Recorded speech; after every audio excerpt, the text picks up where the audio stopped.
Welcome, everybody. This is Speak Up School 2023. Oh my gosh, I can't believe we're here. My name is Allison McCaffrey. I am a lobby team member for the League of Women Voters of Washington, and we're happy to present a Speak Up School this year that is about testifying in front of any legislative body. Thank you for joining us. I know we have lots of people from all over the state today. Last record, we had 35 legislative districts represented, and I didn't double check, but I think we have all congressional districts represented, which is super great. Very powerful advocacy to have people from all over the state.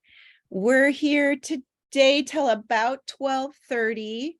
We've got two great presentations. I'll go through the agenda in a bit. And yeah, we're happy you're here. Our goals for today are really to, number one, help you have the most powerful testimony you can have on whatever you would like to testify in front of whatever legislative body. We're here now right before the Washington State legislative session begins, as timely, but of course this is going to be appropriate for lots of different things. We're going to explore lots of opportunities for you to testify. Let's talk through that a little bit more. And really, number one, learn why this is so important. I'm going to be talking about that here as a kickoff, and then my two friends and co-presenters are going to take it away. Thank you so much to Pat and Karen for agreeing to present and be my co-conspirators on today's program. It's once again lovely to work with Pat and Karen. Okay, here's our agenda. I'm going to do a short presentation on testifying in general and why it's so important. Then Pat's going to take it away talking about testimony. What's the content that you really should have in order to make your case, right? And make it very powerful to the decision makers and others who are listening. Then we'll do a little bit of a bio break, get back in our seats for the second big presentation by Karen, who will talk about the mechanisms of testifying. How can you deliver your testimony in such a way that it's really powerful? Then we're going to organize you in breakout rooms, and we've got experienced advocates and testifiers on with us today, and we're going to break out into rooms, and you're going to get a chance to practice giving a sample testimony. So because I say that, we really want you to get the most out of today, which means you're going to have to pick a topic, and pick a topic that you think you're most likely to testify on in the coming months, and really dig deep and do the worksheets and rock through it. We're going to give you time to walk through some of the stuff so that when you get to the end of the session today, you've got something you can practice with, and your coaches can give you tips and pointers. So with that, we are going to take a poll about what issue area are you most passionate about. Let me start again. Relaunch poll. There we go.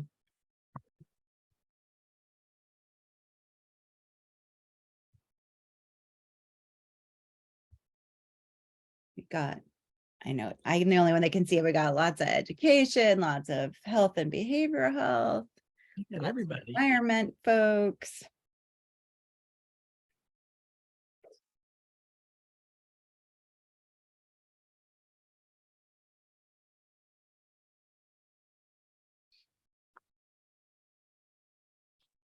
Okay, we got most everybody. I'll give you a few more seconds to answer. Okay, and get your last ones in. I'm closing the poll. And poll, share results. So here we've got quite a variety of folks that of interest. I said you could choose 3, so there's lots of overlap of folks. Glad to have those who were in the other thinking deeply about those issues as well. Nice. There we go. Thank you. I realized I forgot to do our land acknowledgement in the beginning, so I would like to do that. I would like to do that now.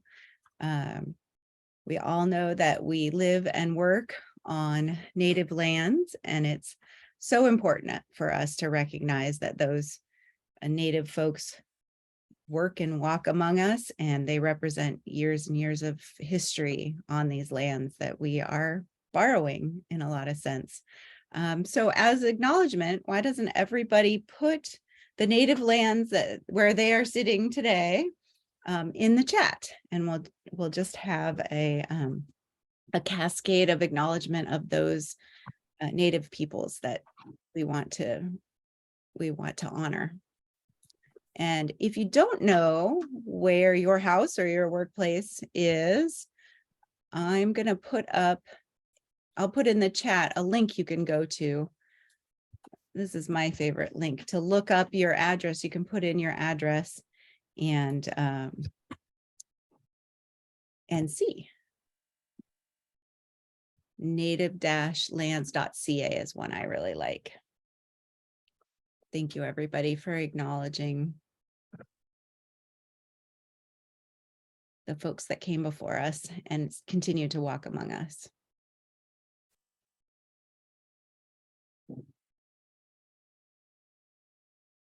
All right. So we're here today to talk about testifying. And I honestly believe testifying is a superpower. It is such a good skill that is so useful in your own life, in your advocacy life, for the League of Women Voters, for your community, and it applies to anything, anywhere, right? If you are asking for a raise, this is good skills. But there's obviously in our advocacy work, there's obviously great power in sitting face to face, even if it's on Zoom, but sitting face to face with those who are making the decisions and announcing it in a public way, what it is you're passionate about and so committed to. I know I've seen it have profound effects, both personally and for those that I work with. I found this, or I wanted to share a little story that is a family friend, Lois Hapley. Her little boy at age 7, I think it was, ran through a sliding glass door in the days before we had safety glass. And so she was extremely passionate, as you can imagine, about getting the manufacturers to change to tempered glass. But the manufacturing lobby was really powerful, and this legislature was super busy doing other things, redistricting and the budget. She waited almost all session to be able to testify in front of her own legislators and tell her story, her powerful story about why all of the money concerns and the supply chain concerns and all those things that the manufacturers were throwing out, just they needed to do that. They needed to vote for forcing those folks to do safety glass for folks like her young son. So powerful, so influential, and it passed unanimously, if I remember right. So testimony can be very powerful. I remember another situation where one person's testimony brought up an idea. I think it was something with the plastic bag ban or something, where the chair of the committee actually said, okay, we're not going to vote on this today. We're going to figure out what this person said, and we'll come back and vote at the next in the next session once we've got that figured out, the next hearing. So even one person's story can change the direction that legislation is going. It can create an amendment, it can create some change. And then of course, the testimony where lots of people are saying, hey, this is important to me, is very influential as well. There are lots of opportunities for you to testify. We're here before the legislative session. One of the ways this works, right, is that you're going to have the opportunity to testify in a hearing in front of the policy committees at the state legislature. So session starts on Monday. Already hearings are being scheduled. I know advisory vote, trying to get rid of those advisory votes is going on Tuesday. So we're already trying to get people to testify and sign in pro and all those things, but it goes quick. It looks like for the long session, these are the dates for the short session, I just realized. So the long session, you're going to have about through February to testify in the first house, and then you'll probably go late March for the second chamber. Obviously, if a bill passes in the first chamber, it goes to the second chamber, and you have a second opportunity to testify. I don't want you to forget about all those local opportunities to testify as well. Your city council, your county council, your port commissions, your park departments or park districts, right? All boards of all kinds regularly have hearings on things. And if you follow them and you care about the issues that come up, these are all opportunities to say your piece. And it is well worth taking the effort to stand in front of folks and say how it affects you. I know my famous saying is, in Pierce County, it feels like it's the same 100 people that are on the boards or testifying in front of the boards. And I'm sure it's true in lots of other cities and counties, right? And what we really need to do is get more of your voices in there so that it's not just the same group of people making the decisions. And of course, there's always opportunities at local organizations. I know running a bunch of them, we're always looking for people to talk about things that are passionate about, that are relevant to our organizations, having events. And then of course, over the fence, right, to your neighbors, to your friends and your families. Once you've thought about what you feel about a subject, you will find that it will come up and you'll hear yourself say those sentences to lots of people because you're passionate about it. And you'll be more powerful in those situations as well. So testifying obviously influences the decision makers, right? Face-to-face, very powerful when you connect eyes with folks, even on Zoom, right? It's very powerful. They are listening, and you can get your story across. You're on the record, literally, when you're testifying in a legislative body. Your name goes in the record. If you're in front of the state legislative chambers, you're recorded on TVW, and other people can reference that. You yourself, you hold a unique perspective. Never forget that how something affects you is extreme, it's unique. There's no other person that it affects in exactly the same way as you. So tell your story, make it as specific as possible so people can see how that's unique. Of course, you're going to better inform your decision makers because of that story, because of your perspective. So the other side, here, I had some influence on legislative influence. So this happens to be from congressional staff members answered these questions for their Congress members.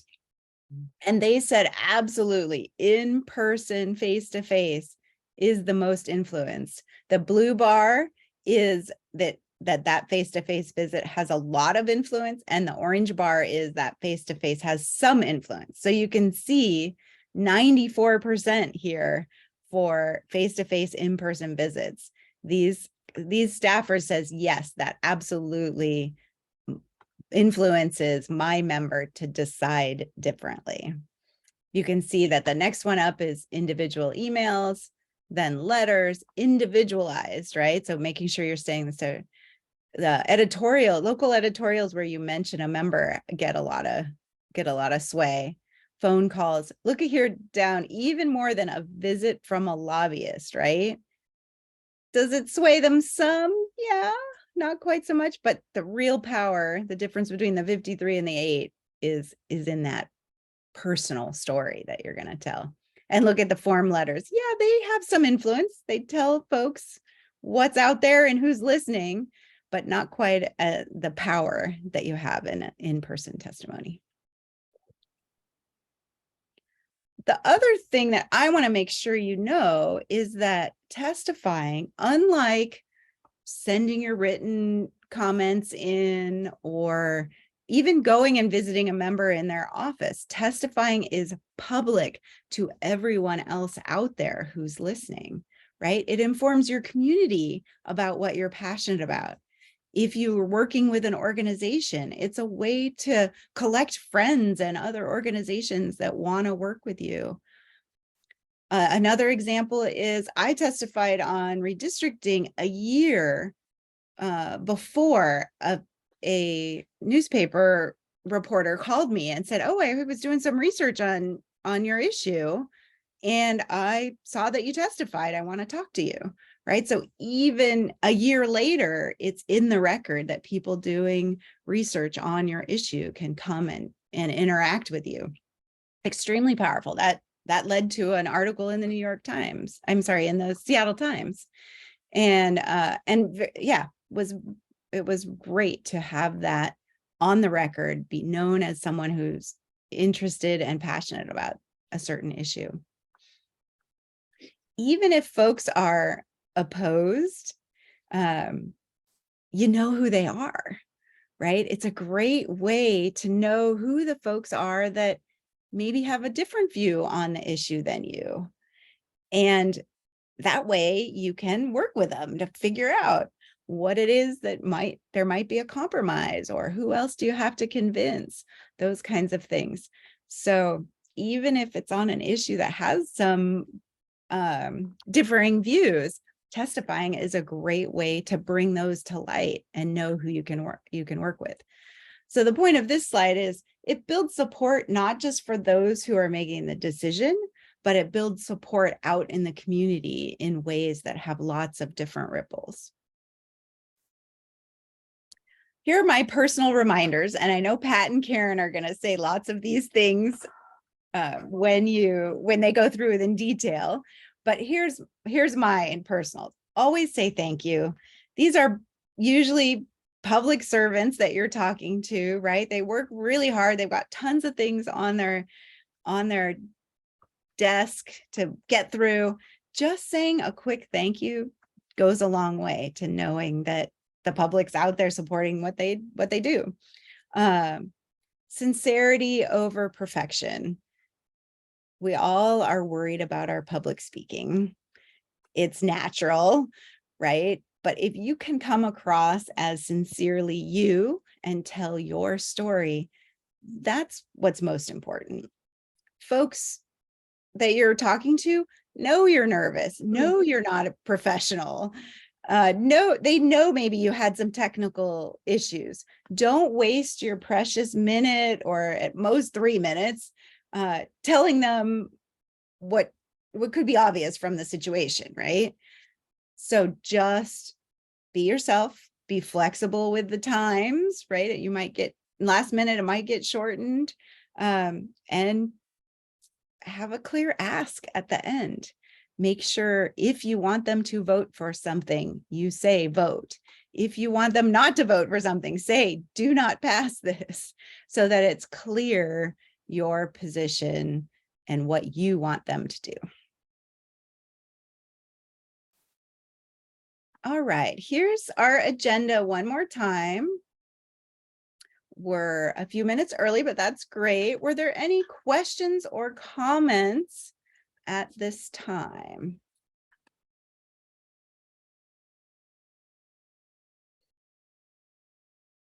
Allison, this is Jean. I have a question.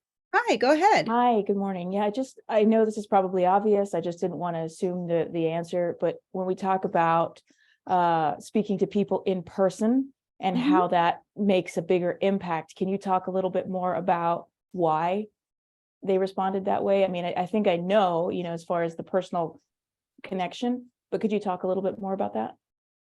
Yeah, it's all about that connection and that personal story. Folks who are trying to make a decision, and many of them are weighty, they want to know how it impacts you personally.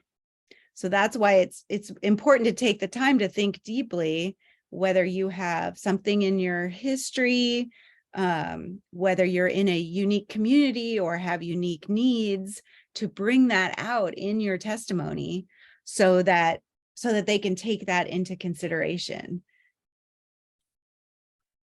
And that's really what sways people. It's human to human contact that, they're going to remember, hey, Jean said this. Wow, that, or even, that woman from blah, blah, blah that really stuck with me.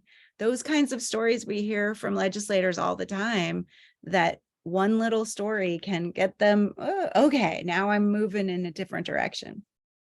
Okay, thank you so much. Uh-huh. Anyone else with questions?